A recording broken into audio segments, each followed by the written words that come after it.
In the spring of 1848, a fire lit up the night sky over Beaufort, South Carolina.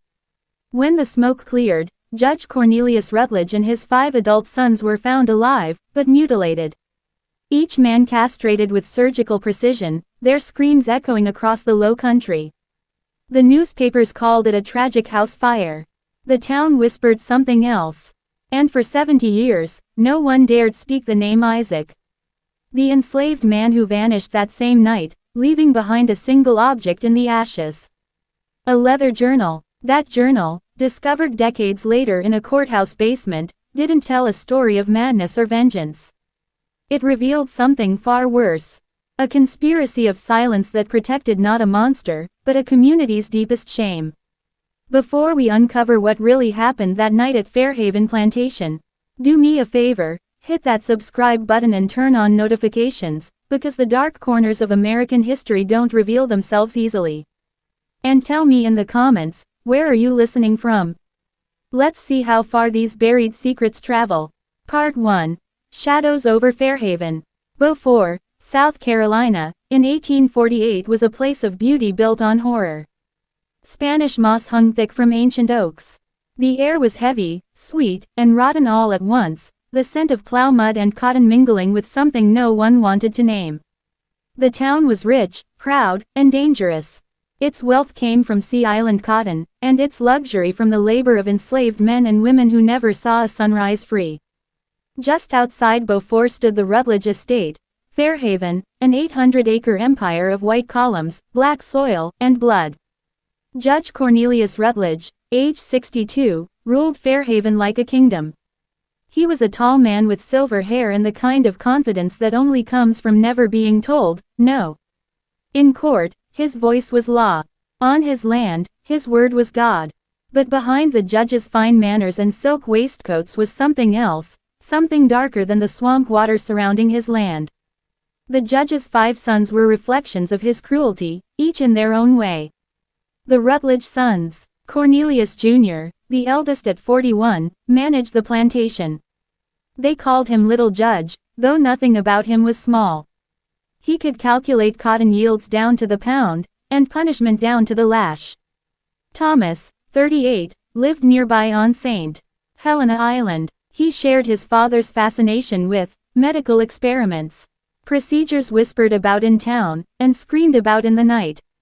William, 35, practiced law in Charleston.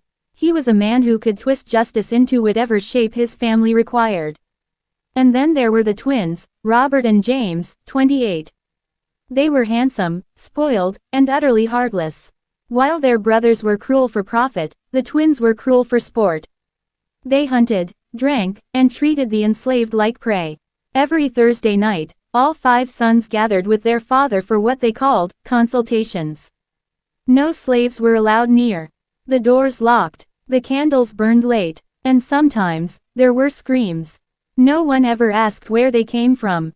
Isaac, the educated slave. Then there was Isaac. At 36, he was unlike any other enslaved man at Fairhaven. He could read, he could write, and more dangerously, he could think. His mother, Abigail, had once been the housekeeper. A quiet, brilliant woman who'd secretly learned to read from a Quaker visitor decades earlier. In the dark hours before dawn, she passed that forbidden knowledge to her son, teaching him letters by candlelight. When she died of fever in 1831, Isaac lost the only person who loved him. In his grief, he made one mistake: he showed his intelligence.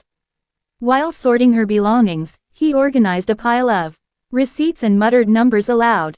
The judge saw it. Under South Carolina law, a slave caught reading could be whipped, mutilated, even killed. But instead of punishment, Judge Rutledge saw an opportunity. The plantation's white bookkeeper had been stealing from the estate. The judge tested Isaac, locking him in a room with 3 years of ledgers and ordering him to find every false entry. For 2 days and nights, Isaac worked without sleep. When he emerged, he had uncovered every theft, every deceit. He'd even written a full report, neatly organized, with evidence. The judge dismissed the white bookkeeper and kept Isaac as his replacement. It was a brilliant move, financially and strategically. A literate slave saved him money and could never expose him without risking death. So Isaac became the invisible man behind Fairhaven's fortune. He kept the books, recorded every bale of cotton, every sale, every expense. And in secret, he kept another set of books, one that told a very different story. Numbers, Isaac discovered, told the truth men tried to hide. The ledgers revealed missing people, unexplained shipments, and expenses listed under strange medical terms. For 8 long years, Isaac quietly wrote it all down. Every cruel experiment, every disappearance, every drop of blood turned into profit. He didn't yet know why. But something in him whispered that one day, those numbers would matter. The fire before the fire. By 1848, the air around Fairhaven felt charged, like a storm waiting to break. Cotton prices had fallen 3 years in a row. Abolitionists in the North were growing louder. And Southern men like Judge Rutledge began whispering about secession, rebellion, and vengeance. The judge's Thursday consultations became more frequent and more violent. Sometimes Isaac, in his small room above the study, could hear muffled voices, arguments, and then screams. Women's screams. The next morning, the judge and his sons would appear at breakfast calm and spotless, as if nothing had happened. But Isaac knew. He'd seen the supplies purchased, the medical instruments sharpened, the stains burned into the floorboards. He knew that something evil was growing beneath the fine veneer of Southern gentility. And on one humid night in April 1848, he decided he could no longer be the judge's shadow. That night would end with 6 men mutilated, a mansion in flames, and a name the town of Beaufort would never dare to speak again. The name Isaac. Drop of blood to be continued. Next episode preview. In part 2, we open Isaac's hidden journal, the one found decades later in the courthouse basement. What he recorded inside doesn't just expose one family's darkness, it reveals a ritual so horrific, it rewrote the story of Fairhaven forever. Would you like me to now continue with part 2, 1000 words, Isaac's journal and the secrets beneath Fairhaven, in the same cinematic, horror historical YouTube style? The Rutledge Curse. Isaac's Revenge, Part 2. A historic horror story. Last time, we uncovered the dark world of Fairhaven Plantation, where Judge Cornelius Rutledge and his 5 sons ruled Beaufort, South Carolina, with money, cruelty, and secrets. But what no one knew, not even the Rutledge family, was that someone was watching. Someone was keeping count. An enslaved man named Isaac, quiet and educated, had turned the judge's own books into a weapon. And on the night of May 4, 1848, Isaac decided the numbers would finally speak. Before we dive into what really happened that night, make sure you subscribe and turn on the bell, because these stories, buried in courthouse basements and whispered through the years, deserve to be heard again. Tell me in the comments, where are you listening from? Let's see how far Isaac's truth travels. Part 2. The Ledger of Blood. By the spring of 1848, the air at Fairhaven had grown heavy with something more than heat. Isaac could feel it. Every Thursday, the judges' consultations stretched later into the night. Some were loud, arguments about politics, about South Carolina's right to secede, about punishing anyone who dared teach a slave to read. But other nights, the voices dropped low. Then came the screams. Screams that sliced through the quiet plantation house, echoing up through the floorboards to Isaac's tiny room. He learned to tell how long they'd last. A few minutes at most, until the woman fainted, or was silenced. The judge called them procedures. The sons called them education. But Isaac knew better. He knew they were experiments, and the women who didn't survive were buried in unmarked graves near the swamp. He couldn't stop the screams. But he could record them. The secret journal. Hidden inside a hollowed-out Bible, Isaac kept his second ledger, a thin leather journal where he wrote the truth that the official books erased. While the plantation records listed cotton harvests, tool repairs, and supply shipments, Isaac's secret book listed purchases that didn't belong on any farm. Carbolic acid, laudanum, chloroform, boxes of surgical tools ordered from Baltimore and Philadelphia, invoices for scalpels, clamps, and something called a speculum. Each one labeled as educational material in the plantation's official ledgers. But in Isaac's book, Each purchase had a name beside it. Names like Sally Pickens, age 14. Jessie Cunningham, age 16. Clara Simmons, age 13. Next to every name, Isaac wrote a single word in neat, steady handwriting. Procedure. 26 names in all. 26 girls, each one taken to the study on a Thursday night. Some returned days later, broken, sick, barely walking. Others never returned at all. Isaac had seen Sally buried under a magnolia tree, no coffin, no ceremony. He'd seen Jessie limp through the kitchen, pale and hollow-eyed, as if her soul had been taken with her blood. He'd watched Clara get sold off to Georgia, her mother's screams following her down the dirt road. He wrote it all down, line by line, because writing it was all he could do. But that spring, something inside Isaac changed. Writing was no longer enough. The dinner, the night of May 4th, began like all the others. Isaac set the table himself, roasted duck, rice pilaf, and vegetables from the spring garden. The judge and his 5 sons gathered around the long mahogany table. Normally they drank, laughed, and boasted. But tonight was different. The air felt tense. The sons were quiet, uneasy. Even the judge, usually calm and commanding, chewed his food without tasting it, his silver hair slicked back, his eyes fixed somewhere far away. Isaac moved silently around them, pouring wine, clearing dishes, his presence so routine that they didn't even see him anymore. He was a shadow, and that was his greatest weapon. As he served dessert, a blackberry pie made from the plantation's own bushes, he caught fragments of their conversation.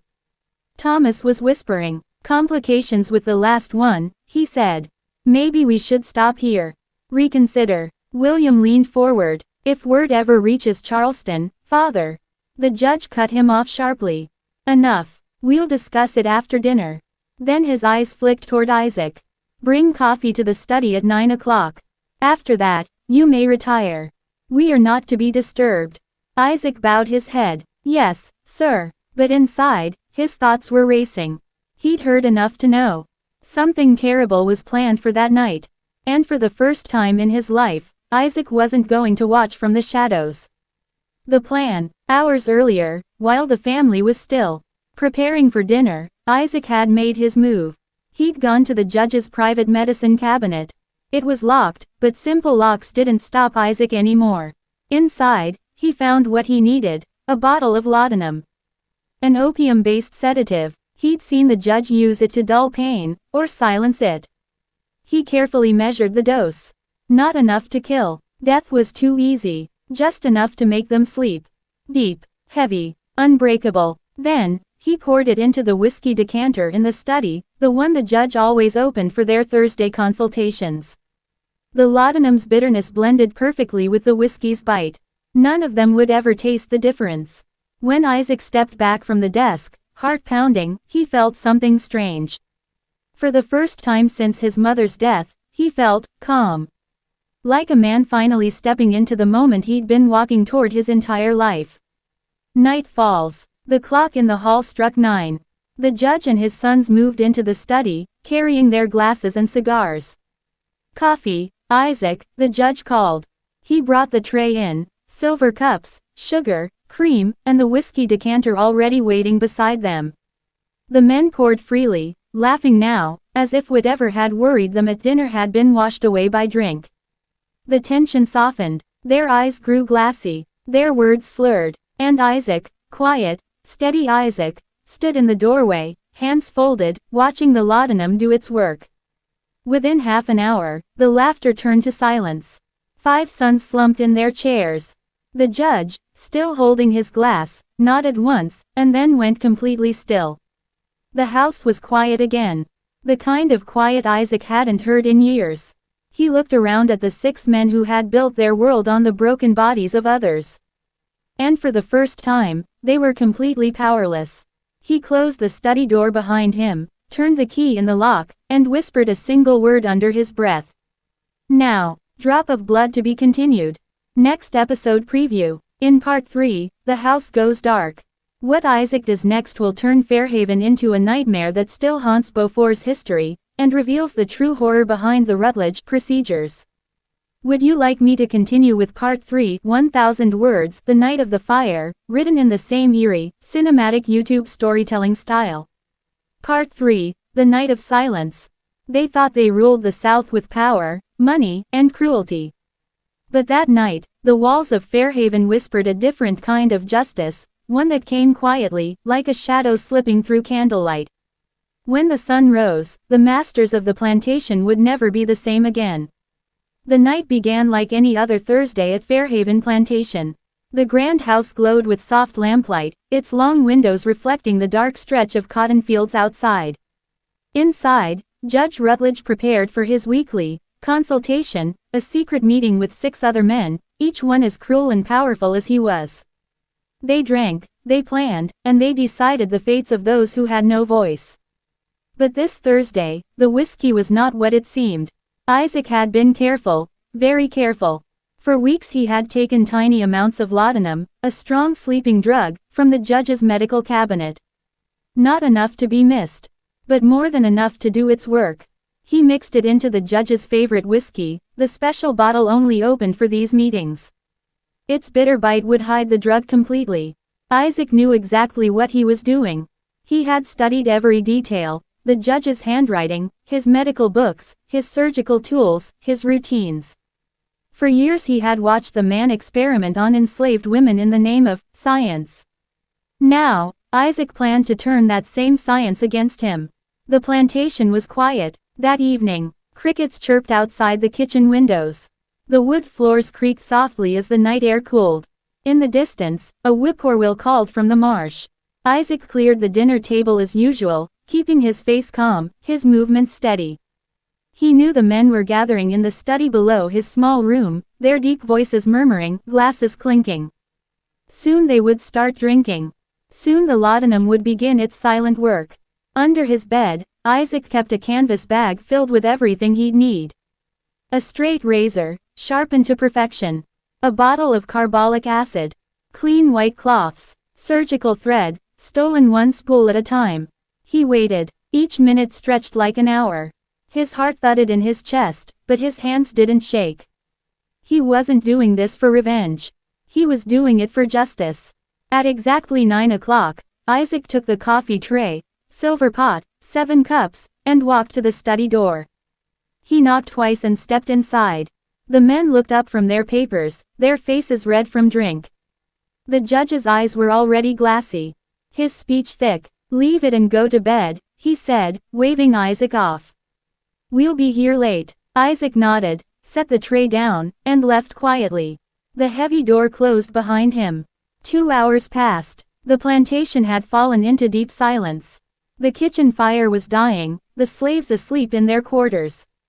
Isaac waited in the dark of the kitchen house, every sound sharp in his ears. The tick of the cooling stove, the hum of insects outside, the faint whisper of wind through pine trees. At 11, he moved. Carrying his bag and a low-burning lamp, Isaac crossed to the main house. The study door opened soundlessly. What he saw made him close his eyes for a moment, not in fear, but in grim satisfaction. All 6 men were unconscious. Judge Rutledge was slumped forward on his desk, his hand still gripping a glass. His sons, Cornelius and Thomas, lay limp in their chairs. The twins, Robert and James, were half collapsed, heads tilted sideways like broken dolls. William had fallen face down on the polished wood, his breath heavy and slow. Isaac locked the door behind him. Then he turned up the lamp. For the next 4 hours, the old house bore witness to a different kind of surgery, one that returned pain where it was long overdue. Isaac worked with cold precision, using the judge's own instruments. He knew the techniques from the medical journals kept in the library, the same methods these men had used on women they called subjects. He started with Judge Rutledge. Moved the papers aside. Cleaned the area with carbolic acid. Every motion was careful, exact. The judge groaned once, but the drug held strong. When Isaac finished with him, he turned to the next man, then the next. He cleaned, stitched, and bandaged each wound exactly as the books instructed. His goal was not death, it was remembrance. When the sun rose, these men would live. But they would live changed. By the time Isaac was done, His hands were clean, his work complete. He washed his tools in the kitchen basin, the water turning pale pink before he poured it into the garden soil. He changed into plain clothes, a shirt and trousers he'd hidden weeks ago. Then he took one final thing from his room, a hollowed Bible. Inside it lay 8 years of notes, his secret journal. Every experiment he'd witnessed, every woman's name, every date. He left everything else behind. As dawn crept into the sky, Isaac stepped out the back door. The air was cool, damp with mist. He walked past the smokehouse, past the dairy, and into the path that led toward the woods. He didn't look back, not once. By the time the first light touched the cotton fields, Isaac had vanished into the forest, headed toward the Savannah River and freedom. The screaming started just after sunrise. Martha, the house servant, went to wake the judge for breakfast but found the study door locked. She knocked again and again. No answer, only moans. When the door was finally broken open, what they saw froze them in horror. 6 men, pale and shaking, their clothes soaked in blood. Each one marked the same way. Dr. Crenshaw arrived within the hour. He worked frantically, confused by what he saw, wounds cleanly done, carefully stitched, not by rage but by skill. None of the men remembered a thing. The laudanum had erased the night. But when Martha searched Isaac's room, she found what he had left behind. A single sheet of paper, folded neatly on his desk. On it were 26 names. All women. And below them, one sentence. You made them unable to bear children. Now you share their fate. When the note was shown to Judge Rutledge, a look of fear crossed his face, true fear, for the first time in his life. And from that morning on, the people of Fairhaven whispered of Isaac, the man who vanished into the woods and became legend. The night the oppressors finally met their surgeon. Check mark next episode preview part 4 teaser. But freedom was not the end of Isaac's story. Something followed him into those woods, something that didn't sleep, didn't forgive, and carried the weight of blood and justice alike. Would you like me to continue with part 4, 1000 words, in the same cinematic, historical horror style for your YouTube audience? Part 4, Whispers in the Pines. They thought the horror ended when Isaac vanished into the woods. But the pines of Savannah remember everything. And sometimes, justice doesn't rest, even after the blood dries. The forest swallowed Isaac whole. By dawn, the mist was thick as breath, curling between the trees like ghostly fingers. The air smelled of pine, damp soil, and the slow decay of last season's leaves. Isaac moved quietly, barefoot, his steps light as a hunter's. He'd learned long ago how to travel unseen, how to move through the world without leaving a trace. Behind him, Fairhaven Plantation was coming alive with panic. He could almost hear the echo of distant shouts, the barking of dogs, the thunder of hoofs as search parties gathered. They would come for him, of course. The judge's pride would demand it. But Isaac knew the land better than any of them. He knew where the rivers bent and where the swamps ran deep enough to swallow a man whole.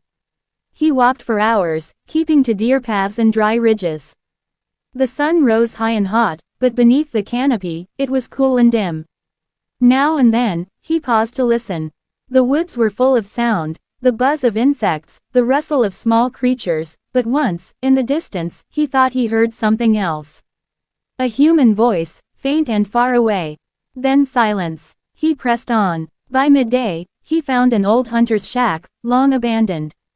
The roof sagged, the boards gray and soft with rot. Inside, it smelled of mildew and pine sap. Isaac drank from his small flask of river water and rested, back against the wall. For the first time in days, he let his eyes close. When he woke, the light had changed. The sun was low now, and the forest had turned golden. But something was wrong. He heard whispering, soft at first, like wind through needles. Then clearer, human voices, dozens of them, murmuring just outside. His pulse jumped. He rose slowly, hand going to the razor tucked at his belt. The voices grew louder, closer. But when he stepped outside, the clearing was empty. The forest stood still, the air heavy and waiting. He took a slow breath, steadying himself. He was tired, hungry, and his mind could be playing tricks. Still, as he turned to go, he saw something carved into a nearby pine trunk. A mark, freshly cut. A single letter, R. Judge Rutledge's brand mark. The one burned into the flesh of every slave he owned. Isaac stared at it, his throat tight. The bark around the carving was still damp with sap. Someone, or something, had made it recently. He stepped back, scanning the trees. His breath quickened. He was being watched. That night, Isaac built a small fire deep in a hollow by the riverbank. The flames threw long shadows across the water, shadows that twisted and swayed like restless souls. He took out his journal, the one hidden inside his hollowed Bible, and wrote by the firelight. May 5, 1848. I have done what had to be done. I pray that the Lord, or whatever spirits watch this world, understand. But the forest is not at peace tonight. It feels as though it's breathing with me. Watching me. I hear women's voices when the wind moves through the trees. Asterisk. He paused. For a moment, he thought he heard laughter, a soft, almost kind sound carried from across the river. He turned, expecting to see someone standing there. But there was nothing, only the dark water and the glimmer of moonlight. He closed his eyes and whispered, "If you are them, I remember you." Everyone. By morning, the searchers had reached the river's edge. Bloodhounds bayed, men cursed, and the judge's sons rode ahead, pale and grim. They moved carefully through the woods, searching for footprints. But every trail ended in water. "Find him," Cornelius shouted. "Father says he's the devil himself." They split into groups. Some went upriver, others down. None noticed the faint marks high in the trees, the carved letters that formed names. Women's names. The same names that had been on Isaac's list. Mary, Rebecca, Louise, Sarah, each name carved clean and deep into pine bark. Each one facing toward Fairhaven, as if the forest itself was remembering their pain. 2 nights later, a storm swept across the low country. The wind screamed through the branches. Lightning flashed white over the river. Isaac huddled beneath the fallen roof of an old cabin, but sleep wouldn't come. Every time his eyes closed, he saw faces, women's faces, half-shadowed, whispering. They weren't angry. They weren't sad. They looked watchful. As thunder rolled, he heard footsteps outside the cabin. Slow, deliberate, he reached for his razor. The door creaked open on its own, and for a moment, he saw a figure framed in the lightning, tall, thin, wearing white. Then it was gone. The storm passed by dawn, leaving the air thick and heavy. When Isaac stepped outside, the earth was soft with rain, but there were no footprints anywhere near the door. He walked to the riverbank. Something glimmered there in the mud. He bent down and froze. It was a gold pocket watch, the judge's watch. The same one he had seen lying on the desk that night. But the initials carved on its lid were no longer Jr. They had changed. Now they read I am. Isaac Morton. His own name. The air around him went cold. The trees began to whisper again, and this time, he could make out the words. We remember. He backed away slowly, clutching the watch, his breath ragged. He didn't know if the spirits were thanking him, or warning him. Weeks passed. The search for Isaac faded as summer deepened. Fairhaven's men recovered but lived in shame, their injuries whispered about but never spoken aloud. The judge's health failed quickly.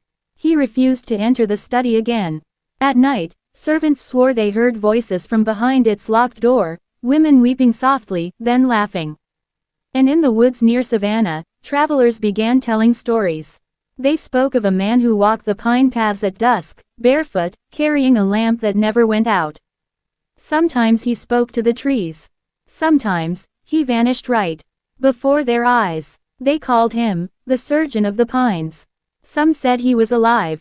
Others said the forest had claimed him. But the old folks knew the truth.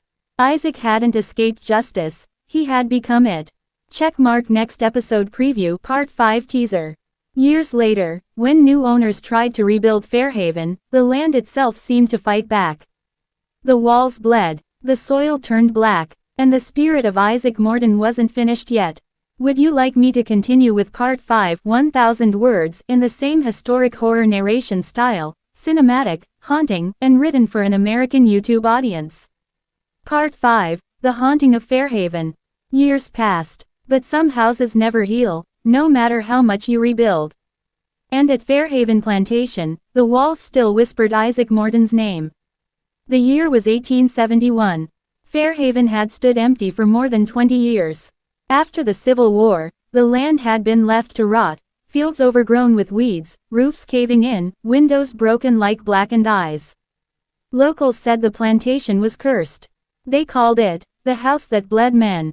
No one dared go near it after sunset. But in the spring of that year, a northern investor named Mr. Edward Halcombe purchased the estate.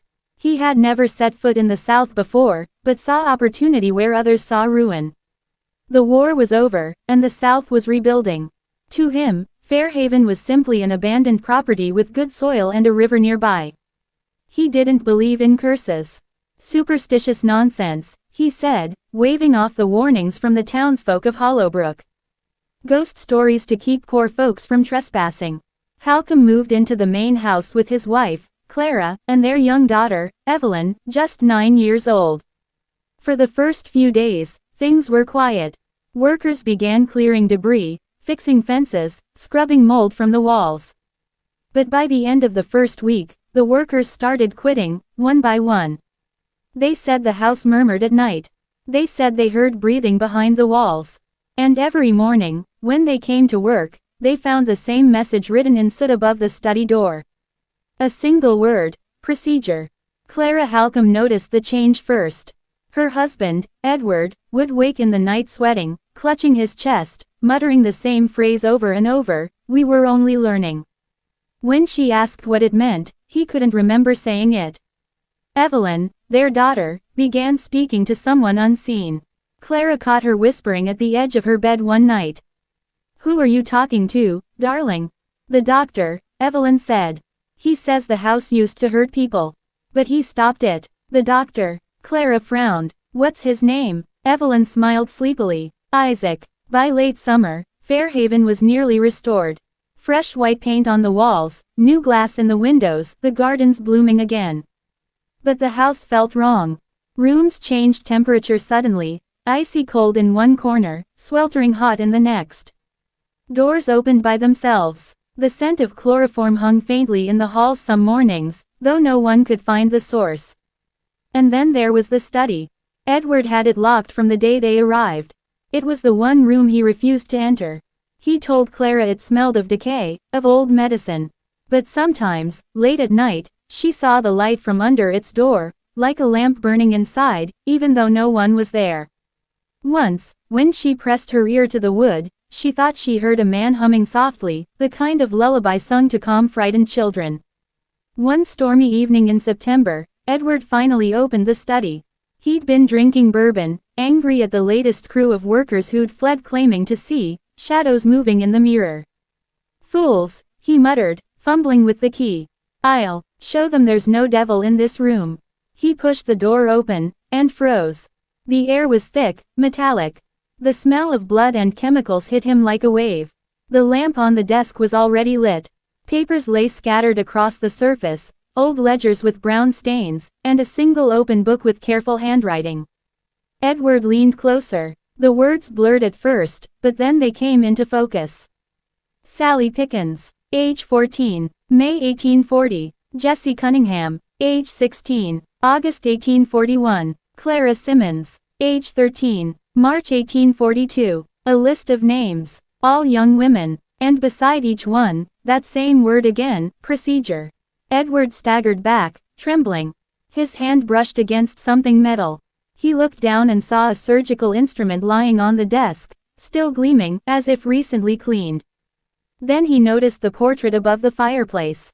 It wasn't there before. A man in a dark waistcoat, sharp-eyed, calm-faced. He held a medical scalpel in his right hand. Beneath the portrait, a brass nameplate read, "Isaac Morton, 1816. Edward stumbled backward. The lamp flickered. In the glass of the portrait frame, his reflection twisted, and for an instant, it wasn't his own face staring back. It was Isaac's. Clara found her husband an hour later, kneeling on the floor, staring blankly at the desk. The air around him was freezing cold, and his breath came in short gasps. "What happened?" she cried. He looked at her slowly. He was here, he whispered. He's still here. That night, Edward burned the ledgers in the fireplace. But when the flames died, the ashes formed words across the hearthstone. You cannot erase the record. The next morning, Clara discovered something horrifying. The paint on the walls of the study had peeled away overnight, revealing carvings beneath. Dozens of them. Names. The same names from the book. Each one etched deep into the plaster. And below them all, now you share their fate. By winter, Clara was gone. Some said she left in the night with Evelyn and never looked back. Others whispered that the marsh swallowed them whole. Edward Halcombe stayed behind, drinking himself into madness. Neighbors passing by claimed they saw him wandering the cotton fields, talking to shadows, begging someone for forgiveness. Then one morning, his body was found hanging from the great oak tree behind the house. No one claimed his estate. Fairhaven fell silent again, but travelers along the Savannah River still swore that some nights, when the moon was full, lights moved through the plantation house. A single lantern glowing in the upper window of the study. Sometimes they heard faint sobbing. Sometimes, laughter. And once, a boatman said he saw a man standing on the balcony, dark-skinned, wearing an old linen shirt, watching the river. The man raised his hand as if in warning, then vanished into mist. Locals say the land refuses new owners. Every attempt to rebuild ends the same way. Workers hear the whispering. Livestock dies without cause. Children go missing near the tree line. The pines still bear carved names, weathered by time, but clear as the day they were cut. And the legend remains. Isaac Morton, the plantation's bookkeeper turned avenger, still walks those woods, guarding the souls of the women who suffered there. They say he doesn't haunt for vengeance anymore. He haunts for remembrance, because some crimes should never be forgotten.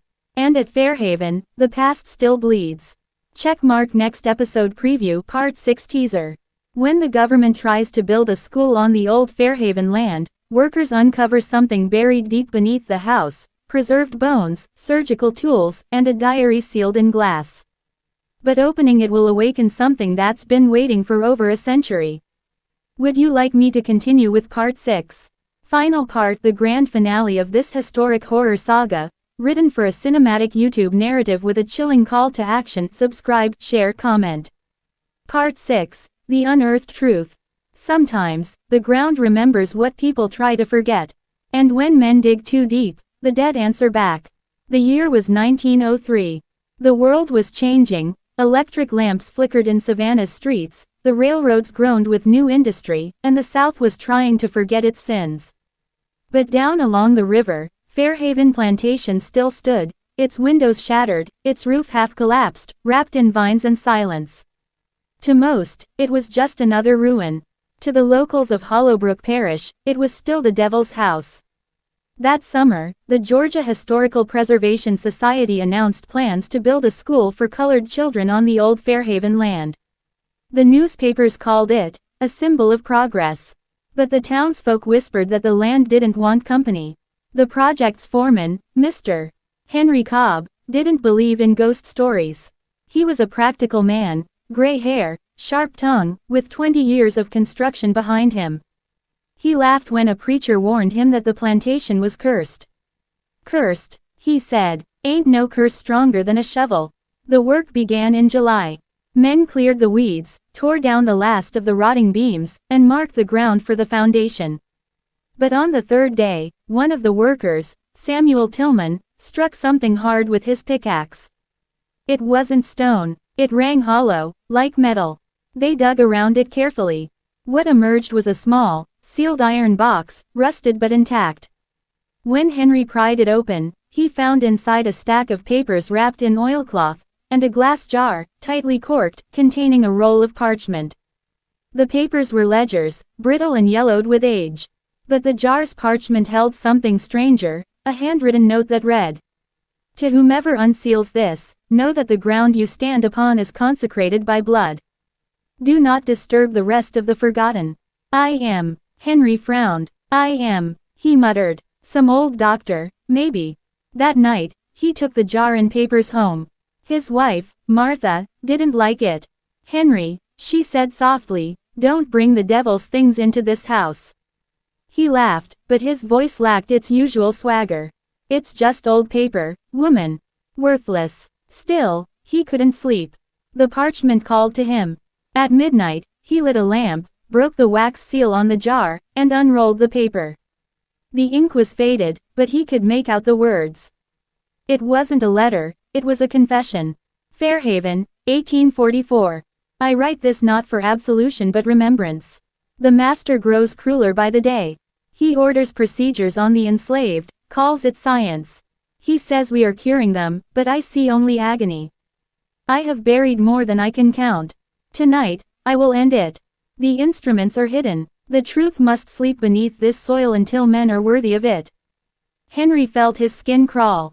At the bottom of the page were initials burned into the parchment, I am. The next morning, when the crew returned to the site, the ground where they had dug had caved in. A sinkhole, wide and dark, had opened overnight. The earth smelled of rust and salt. Henry cursed under his breath, thinking it was just bad luck, but when he peered inside, he saw something that froze his blood. Wooden boxes. Dozens of them, half buried, stacked unevenly, their lids warped by time. Coffins. He climbed down with a lantern. The men stood above, watching in silence. As the light touched the nearest lid, the faint outline of carved letters appeared, SP, May 1840. Samuel Pickens. The same name from the burned ledgers that Edward Halcombe found 30 years before. Henry backed away, but the ground beneath him gave a slow, wet crack. His foot broke through the soil, and the smell hit him. The stench of chloroform and rot. He gagged, stumbled backward, and his lantern fell. The flame licked the air, illuminating a face half covered in dirt. It wasn't bone, it was skin, dry, leathery, but still clinging to the skull. The mouth hung open in a silent scream. Henry's shout echoed across the field. The crew pulled him out, shaking, covered in black mud. When he told them what he'd seen, no one laughed anymore. By sundown, every worker had quit. The next day, the sheriff came to investigate. He ordered the coffins sealed again, claiming they were old war graves. But as he gave the order, one of the deputies pointed out something chilling. These ain't soldiers, he said quietly. These are children. The sheriff went pale. Bury them again, he muttered. And don't you breathe a word. But that night, the town did not sleep. Dogs howled until dawn. Windows rattled without wind. And near the river, lights flickered, soft and white, moving slowly across the field where the coffins lay. Martha Cobb swore she saw a man standing among them. Barefoot, dressed in a linen shirt. His eyes glowed faintly, and his hand pointed toward the house ruins. Who are you? She whispered through the window. The man turned, and in a voice like echoing thunder, he said, "You've broken the seal." By morning, Henry was gone. His boots were found at the edge of the sinkhole. The footprints stopped there, as if he had stepped forward and vanished. The townsfolk sealed the site again, piling stones and timber over it, praying the earth would hold. The school was never built. For the next decade, the land stood untouched. Grass grew wild over the graves. The wind whispered through the pines. Travelers said if you stood quietly by the old oak at midnight, you could hear scratching beneath the ground, as if something below was trying to climb out. And sometimes, they said, you could hear a voice, low and weary, like a man writing by candlelight. Not yet, not until they remember. Years later, a child exploring the riverbank found a small metal tag half buried in mud. It was engraved with a single name. I. Morton. The legend of Isaac Morton spread again, no longer the story of a doctor gone mad, but of a man who tried to stop the evil and was cursed to guard its grave. They say he walks the fields on nights when the moon is red, warning away anyone foolish enough to dig. Because beneath Fairhaven lies a truth so dark, even death refuses to keep it quiet. Check mark next episode preview Part 7 teaser.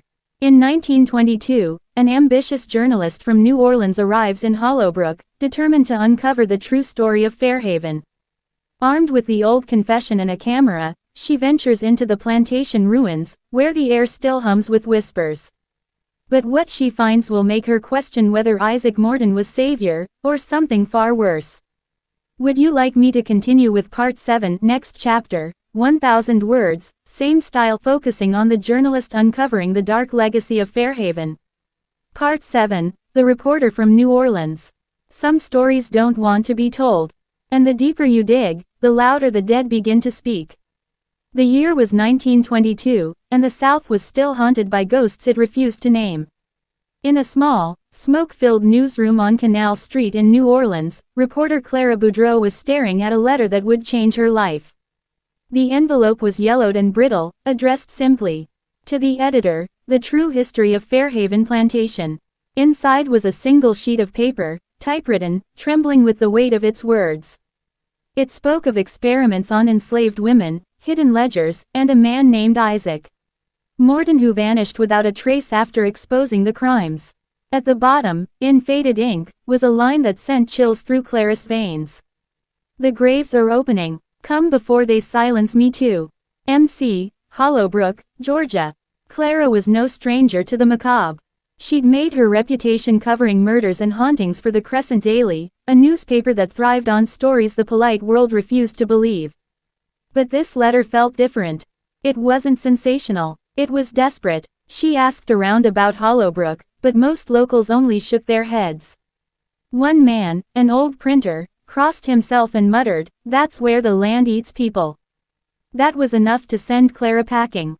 She arrived in Hollowbrook 2 days later, stepping off the dusty train platform with her leather satchel, camera, and notebook. The air smelled like iron and moss, heavy with summer heat. A few townsfolk watched her from their porches as she rented a horse and cart from the general store. The storekeeper, a gaunt man named Elias Wren, asked where she was headed. "Fairhaven Plantation," Clara said, tucking her hair beneath her hat. Wren's face drained of color. "Ma'am, nobody goes out there after dark."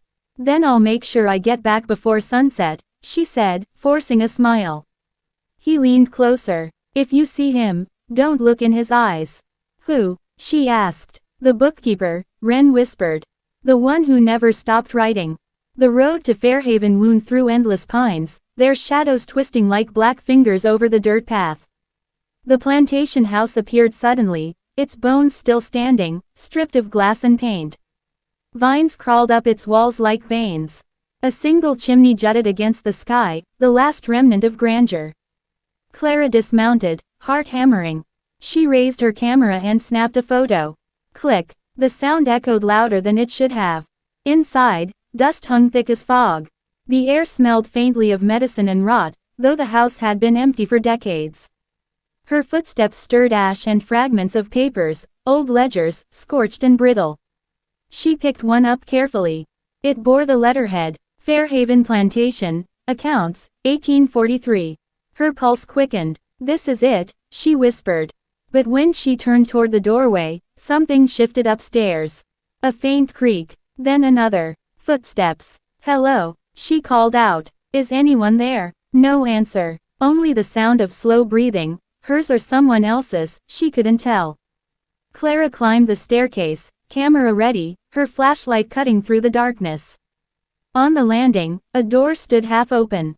She nudged it wider. Inside was a study, a desk, a broken chair, and on the wall, burned into the wood, were words scratched by a trembling hand. "Do not let them forget." Her flashlight flickered, then went out. In the sudden dark, she heard a soft rustle, like paper turning by itself. She relit the beam, and that's when she saw him. A man sitting behind the desk. Dressed in a linen shirt, sleeves rolled up. His skin was pale as candle wax, and his eyes, hollow. Empty, yet full of purpose. He was writing, slowly, deliberately, on a ledger that seemed to bleed ink with every stroke. Clara froze. "Sir, who are you?" The man didn't look up. But his voice came low and steady, echoing like it was coming through water. "I warned them not to open the ground." Her throat went dry. "Isaac Morton." He finally looked at her. And in that instant, the air turned cold as ice. The light in the room bent. Shadows crawled across the floor, reaching toward her. The ledger slammed shut by itself, and a gust of wind sent papers flying through the air, pages covered in names, hundreds of them, each followed by the word, "Procedure." Clara stumbled back, shielding her face. When she looked again, the man was gone. Only the ledger remained, open to a fresh page. Across it, scrawled in new ink, was her own name. Clara Boudreau, October 14, 1922, witness. She ran, out of the house, down the front steps, through the field that once held the slave quarters. Her feet tangled in the weeds, sending up clouds of dust. But as she reached the edge of the property, she heard something moving beneath the ground. Scratch, scratch, scratch. She turned, trembling. The earth near the old oak tree was shifting. Rising. Hands. Dozens of them. Small hands, large hands, skeletal fingers reaching toward the sky. A sound followed, a wailing chorus, faint at first, then deafening. The voices of women and girls crying out in unison, their words broken but clear. "We remember." Clara dropped to her knees, sobbing, camera clutched to her chest. Through tears, she snapped one final photo. The flash lit the night like lightning, revealing the pale figure of Isaac Morton standing among the graves, his hand raised, palm open. Then everything went black. She woke up at dawn beside the riverbank, camera still in hand. The plantation stood silent in the distance, but the ground near the oak was smooth again, as if nothing had ever happened. When she developed her film in the hollow brook in that night, 9 photos came out clear. The 10th was different. It showed the plantation field under moonlight. And behind her own shadow, barely visible in the grain, stood Isaac Morton, watching her with empty eyes. In his hand, he held a ledger. The last frame showed him writing 3 words beneath her name. She told them. Weeks later, the Crescent Daily published Clara's article, The Forgotten of Fairhaven. It became a national sensation. People traveled from as far as Boston to see the ruins, leaving flowers for the lost souls. But Clara never wrote another story. In her apartment in New Orleans, her neighbors sometimes heard her typewriter at night, clicking away long after midnight, though she lived alone. And when they asked her what she was working on, she'd smile weakly and say, "I'm just finishing his book." Checkmark next episode preview Part 8 teaser. In 1951, a team of university archaeologists arrives to scientifically investigate the Fairhaven site, unaware of what sleeps beneath it. What begins as an excavation for history soon becomes a battle for survival, as something ancient and angry stirs once more.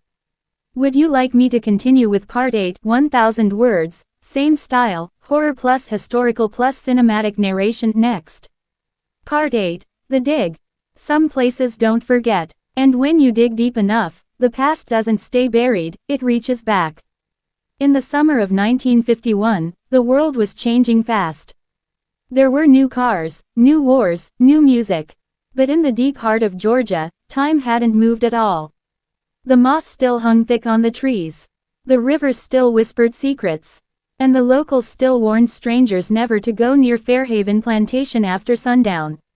That was the summer drive. Charles Avery arrived from the University of Virginia with a team of bright young archaeologists. Their mission, to excavate the remains of Fairhaven and separate folklore from fact. Charles was 43, sharp-minded but weary, the kind of man who believed in evidence, not ghosts. He'd heard the stories, of course, whispers of curses, of women who cried in the night, of a bookkeeper who vanished after mutilating the plantation owners. He laughed it off. Superstition fills the gaps where history leaves silence, he told his assistant, Ellen Price, as their jeep bumped down the dirt road toward the ruins. Ellen didn't laugh. She'd grown up in Savannah. She'd heard those screams in her grandmother's stories. Fairhaven appeared through the pines like a skeleton of the past. The mansion's roof was gone, its porch sunken. Ivy devoured what remained of the columns. Around it stretched acres of weeds and wildflowers, once fields of cotton, now graves for everything forgotten. The team set up camp by the old smokehouse, pitching army tents and stringing up lanterns. Their generator hummed to life. Charles gave orders briskly. "Tomorrow, we start near the main house. I want soil samples, artifact mapping, and structural analysis. And please, no ghost stories tonight." But that night, as they unpacked, a storm rolled in without warning. The wind came first, howling through the trees. Then thunder, shaking the ground beneath their feet. Ellen was securing the canvas flap of her tent when she saw it, a figure standing at the edge of the field, motionless in the lightning flash. Tall, thin, dressed in white. When she blinked, it was gone. By morning, the storm had passed, leaving everything drenched and heavy with the scent of wet earth. The dig began. Within hours, they found their first anomaly, a row of unmarked graves, each smaller than the last. 26 of them. Ellen knelt by one of the pits, brushing dirt away from a fragment of bone. Children, she whispered. Some of them were children. Charles frowned, writing in his notes. Unlikely. Maybe malnutrition. The bones shrink. A student called out from near the foundation of the house. Professor, you need to see this. They'd uncovered a ledger, sealed in wax and buried beneath a loose floorboard. Miraculously preserved, though the pages had yellowed. Charles opened it carefully. It wasn't a financial record. It was a list. Names. Dates. One word repeated again and again. Procedure. Ellen's breath caught. It's real, she said softly. The experiments. They really happened. Charles's expression darkened. We document everything. No speculation. But that night, as he sat alone in his tent, reading by lantern light, something strange began to happen. The ink on the page shifted, faintly glowing as if wet. His own name began to appear at the bottom of the ledger, letter by letter. Charles Avery, August 2, 1951, witness. He rubbed his eyes, closed the book, and told himself it was fatigue. Just fatigue. The next morning, the generator wouldn't start. The air felt heavier, charged with static. The ground, soft from rain, was marked with new impressions, bare footprints leading from the dig site to the forest's edge. They followed them until the prints stopped near the old oak tree, the same one locals called the hanging tree. Beneath it, they found something worse than bones. A wooden box, half rotted but sealed tight with rusted nails. Ellen crouched beside it. You think it's another ledger? Only one way to find out, Charles said. He pried it open with a spade. Inside lay a Bible, its center hollowed out. Within the cavity rested a small, leather-bound journal and a razor wrapped in linen. The blade still gleamed faintly, untouched by time. The journal's first line read, "My name is Isaac Morton, and this record is for those who come after." Ellen shivered. Professor, this isn't archaeology anymore. That night, no one slept. The forest felt alive, whispering with unseen voices. Lanterns flickered though there was no wind. Ellen woke to the sound of scratching beneath the tent floor, like fingernails scraping the earth. When she pulled back the canvas, the ground was moving, small mounds forming and collapsing, like something was breathing beneath the soil. At dawn, one of the students was missing. They found him by the oak, eyes open, face pale.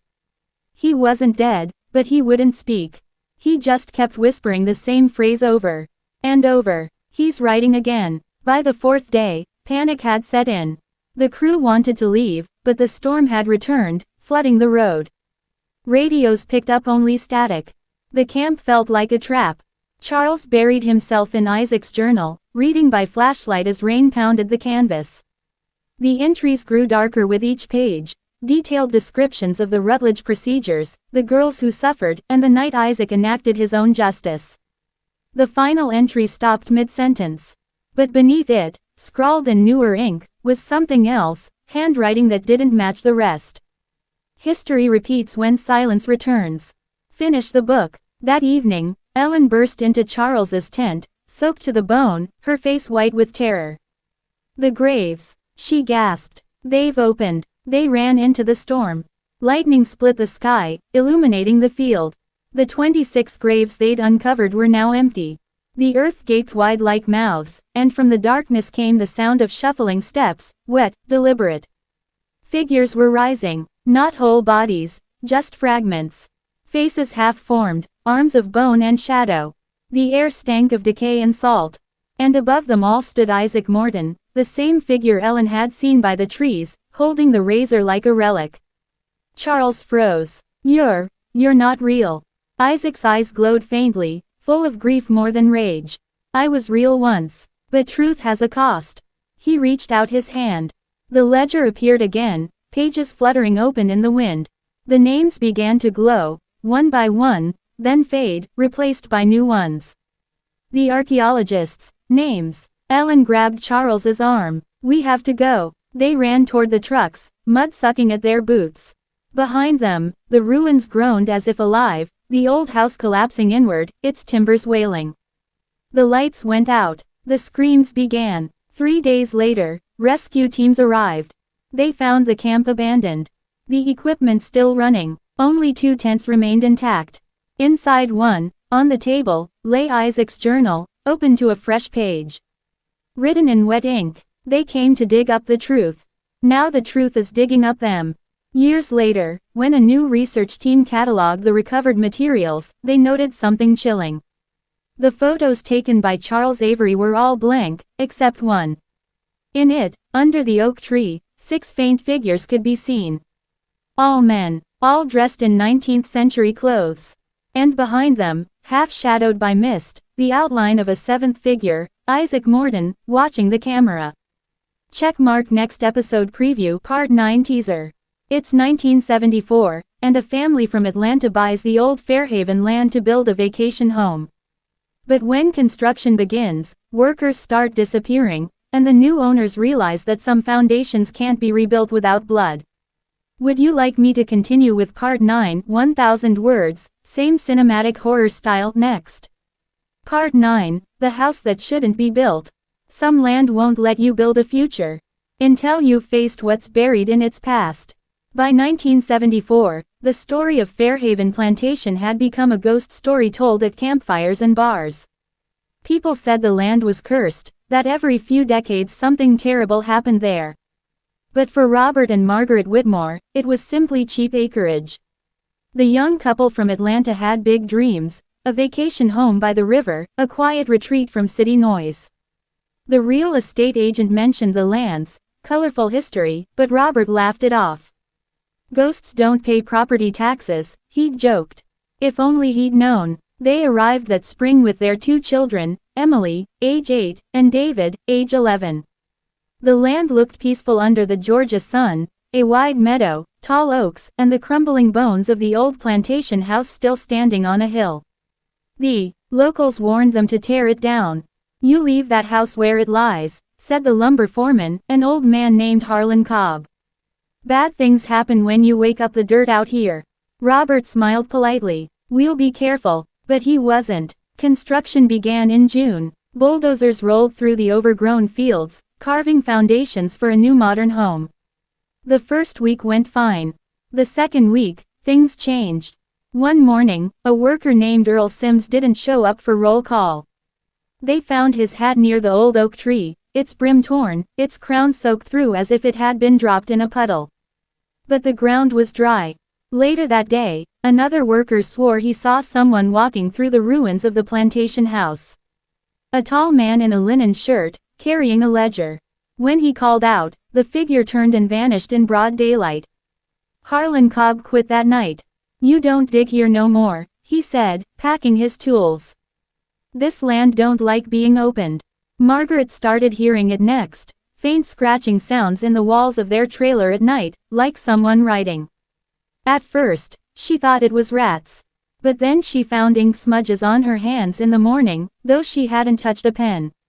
Her daughter Emily told her, "Mama, the man in the garden said the book's not done." "What man?" Margaret asked. "The one with the sad eyes," Emily said. "He writes names in the dirt." By mid-July, construction slowed to a crawl. Tools went missing. Freshly poured concrete cracked overnight, as if something beneath had pushed up against it. Robert was furious. He blamed the workers, the humidity, the soil, anything but the feeling crawling up his spine. That sense that he was being watched. Then came the night the lights went out. A storm hit without warning. The trailer's power flickered, then died. Robert grabbed a flashlight and stepped outside. The rain was torrential, hammering the earth like fists. That's when he saw them. Figures moving between the trees, dozens of them. Women in white gowns, their faces pale and hollow, their hair matted with mud. They stood in silence, staring toward him. Their eyes reflected the beam of his flashlight like glass. "Margaret!" he shouted. "Get the kids! But when he turned back toward the trailer, the door was open, and a man stood in the doorway. He wore 19th century clothes, soaked through from the rain. His face calm, almost mournful. Robert raised the flashlight. "Who the hell are you?" The man didn't answer. He simply said, "You shouldn't have built here." Lightning flashed, and he was gone. The next morning, the storm had passed. But the field looked wrong. The grass was flattened in perfect circles, and muddy footprints led from the oak tree to the trailer's steps. Inside, everything was dry except the kitchen table, where a small pool of water glistened under the window. In the center of it lay a single page of old paper, written in ink that hadn't faded. "They built again. The ground must remember." Robert's hands shook as he read. "Someone's playing games," he muttered, though his voice betrayed him. Margaret's patience broke. "This place isn't right, Robert. We need to leave." But he wouldn't hear it. "We've invested everything in this land. We finished the house." End of discussion. The crew returned reluctantly. They finished the foundation and began framing the walls. Yet every night, more strange things happened. Earl Sims's replacement, a young man named Jimmy Dale, vanished mid-shift. His shovel was found standing upright in the dirt, handle clean, blade covered in black mud that reeked of sulfur. When the sheriff came, he looked at the site, then at Robert. "You'd be wise to sell this place," he said.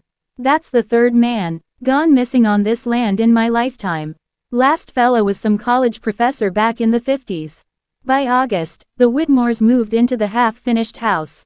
For 2 nights, nothing happened. Then Emily woke screaming. Margaret ran into her room and found her daughter sitting up in bed, clutching a small, leather-bound book. "Where did you get that?" Margaret demanded. "The man gave it to me," Emily whispered. "He said I should keep writing so the others don't forget." Margaret took the book. It was Isaac Morton's journal. The pages turned on their own, stopping at a blank one. Ink began to bloom across the surface like spreading blood, forming a message before her eyes. They silenced the women, but the children remember. That night, Margaret packed the car. She didn't care what Robert said, they were leaving. But when she went to wake him, his side of the bed was empty.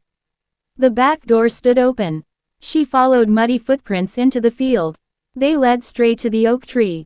Robert was there, on his knees, digging with his bare hands, whispering, "It's here, it's all under here." "Robert," she screamed, "stop." He turned toward her, his face blank, his eyes distant, and then something moved beneath the ground. The soil rose and split, revealing a buried ledger, its pages glowing faintly in the moonlight. Dozens of voices whispered in the air. The same phrase over and over. "Finish the book." The wind surged, throwing Margaret backward. When she looked again, Robert was gone, swallowed by the earth as if it had opened to take him. When dawn came, the field was smooth. No sign of the hole. No sign of Robert. The sheriff's men searched for weeks, finding nothing. They declared him missing, presumed drowned in the river. But Margaret and the children knew better. Before leaving for good, she returned to the oak tree one last time. The grass was still wet with morning dew. In the dirt lay the journal she'd taken from Emily's room, open to a new page. At the bottom, written in fresh ink, were 5 words. Robert Whitmore, August 12, 1974. And beneath it, a 6th. Procedure. That night, as they drove north toward Atlanta, Emily looked out the car window and whispered, "Mama, he's still writing." Margaret glanced at her in the rearview mirror. "What did you say, sweetheart?" But Emily only pointed toward the trees. And for 1 second, Margaret saw him, Isaac Morton, standing in the dawn light, holding his ledger open as if taking notes on every passing soul. Checkmark next episode preview Part 10 teaser. In the final part, set in 2024, the land where Fairhaven once stood is being developed again, this time for luxury homes. But when construction drones capture footage of strange lights and ghostly figures, an entire generation must face the wrath of the forgotten dead. Would you like me to continue with Part 10, final part, 1000 words, cinematic horror and historic tone, next? Part 10, The Ground Remembers. You can build new houses. You can change the names. But the ground, it never forgets. It was the summer of 2024, and Fairhaven Plantation was no longer a plantation. Developers called it Fairhaven Estates now, a shiny suburban dream outside Charleston, South Carolina.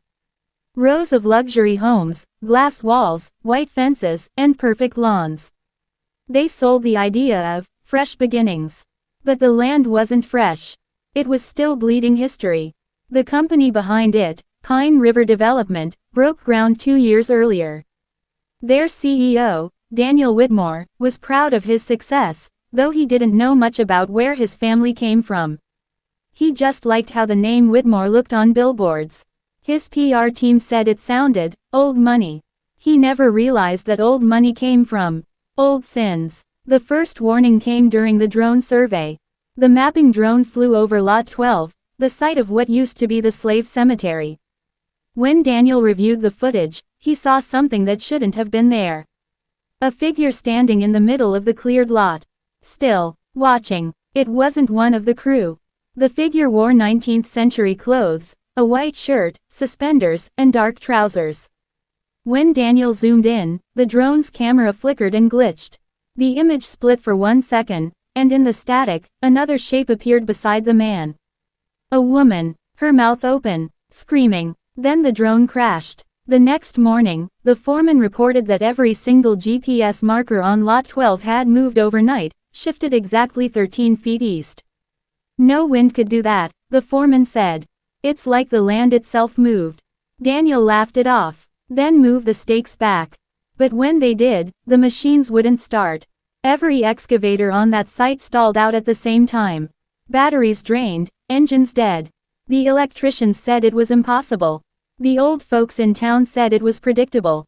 Fairhaven doesn't want to be touched, muttered a woman at the diner when Daniel stopped for lunch that day. Especially not by the ones who carry its name.